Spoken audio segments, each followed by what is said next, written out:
Hey, moms. I hope you are doing well on this Friday.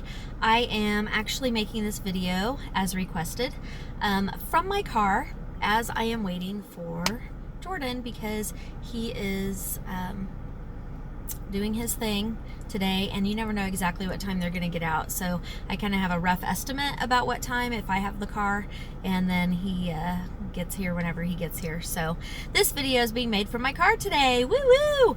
Okay, so this one is about what to expect in the weeks and months before your Poolie goes off to become a recruit at MCRD. So, and I don't know that this actually is specific to the Marines. I think that most of what to expect is really more just emotional stuff, and then a few of the little things that you need to be aware of for logistic stuff, but most of it is the emotional stuff that you have to deal with. So let's look at, you know that your baby is going off. I need to move this. My hand is bothering me. There we go. So you know that your baby is going off and they're going to be doing their thing. Okay. You are having these crazy emotions. You know that you're not going to be able to talk to them or see them for a while, and it's the first time that they've been away from you this long. This isn't like summer camp where it's 2 weeks and you can write letters and all of that. Of course you can write letters to them while they are in there. You may or may not get a response back. It really just kind of depends on who they are. But that is not what we're talking about today. We are talking about what we are expecting. So in the time up to that, they may get very moody.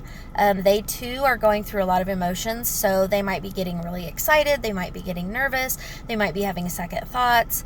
They might withdraw from you a little bit. They do that. Okay, they definitely do that. They withdraw. Some of them, not all of them, but they can withdraw from you. Sorry, I'm having some allergies today.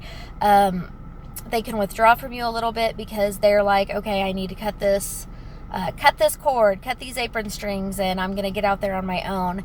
So there's some of that emotional stuff going on.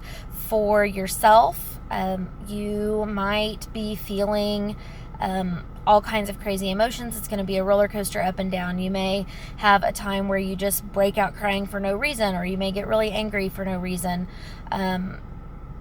Apparently no reason, but we all know the reason. We've got these crazy emotions. We're not quite sure what to expect. It's a new thing. I honestly have told people before that it's kind of like having a baby, because it is brand new. You don't know what to expect, and the emotions are absolutely crazy. So think about that whole nesting period that you go through when you're pregnant, right before, and honestly, it's kind of the same thing. You're going through all of these emotions, and you might even start doing that, like you want to clean up after them and take a little bit more care of them and do that. So you might even go through some of that little nesting stuff again. It's really crazy. And I'm not the only one who said that. I was talking to some moms who were, in my mom group, and everybody was like, yeah, that's exactly what it's like. So for a lot of moms, it really does feel like you are going through that process again of having a baby, because this is brand new and you don't know what you're gonna do, and it's scary and it's exciting and you're proud and you're terrified, and all of these things all at once. Okay, so with that being said, that's the emotional part of it. You want to make sure, and of course the recruiters should be telling them all of this, but maybe they haven't, and you may or may not have a relationship with the recruiter. That's totally up to you. You have the right as a parent, if your soon-to-be recruit is has given them the right to talk to you, then you can certainly ask questions and go talk to the recruiter.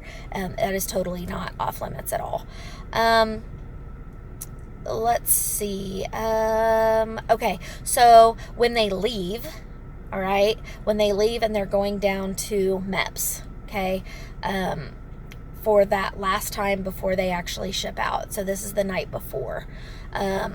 For Marines, they leave on a Sunday. Then they get everything going, and they go down and they go to MEPS so that they can ship out on Monday, and then Monday night is the night where they are going to meet. They are going to start that whole week of craziness, okay? And they are told what to expect that week, and I'll do another one on what they're going to expect in that first week. I'll do that for y'all, and give you some resources to go and look at, because for some of us, we really like those resources. So they need to have a small address book, okay, just one of those little tiny ones, like those tiny little composition books or whatever. They need to have that, or even just a piece of paper with important addresses and phone numbers on it. They need to have that. They need to have their ID, their social security card, their recruiter's business card. Okay, and they need to have all of that in their wallet, and that is all they are going to take with them. They're not going to take their phone or anything like that when they go, at least for the Marines. That's how it is. I'm not sure 100% on all of the other ones, but they don't take any of that stuff with them. All they have is their identification. They can take a Bible. It can only be 5x7 or smaller. They can't have a big Bible with them, but they are allowed to take their Bible, whatever religion they follow. They're allowed to take that as long as it's not too big. And again, like I said, they've got their phone number, the phone numbers, especially the one of who they want to call. Now, they may argue with you about that and say, I don't need to write down your phone number. I know your phone number. Please make sure that they have a piece of paper with the phone number written down in it, because when they are being screamed at, and yes, they are getting yelled at right when they get off that bus and when they go in to make those phone calls, they are being yelled at. So they may forget that number, and they might argue with that. No, I don't need that. Yes, you do. And you're going to write down and you're going to take it with you. So making sure that they have that information with them, and the clothes on their back. They need to wear tennis shoes when they go. They should not be wearing cowboy boots or any other shoes, because that first week before they get issued their Go Fasters, they need to be able to run in the shoes that they have. So, and if they get to the office to leave and they don't have those, then that's going to be a little bit of a problem. So make sure that they have their Go Fasters on, a pair of jeans, t-shirt, or even a button-down polo or a button-down long-sleeve nice shirt. It's not really good to send them in, they shouldn't go in their sweats and things like that, but they should go over all of that with their recruiter.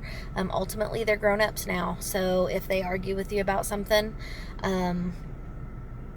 oh well, it is what it is. They can deal with those consequences when they get there, because they're getting ready to go out and have to deal with the consequences of whatever actions they have. So if you have any questions, there's anything I didn't talk about, I know there's not really a ton of information on what to expect in the upcoming weeks before they go, but it really is more of just an emotional journey, not necessarily what they have to have.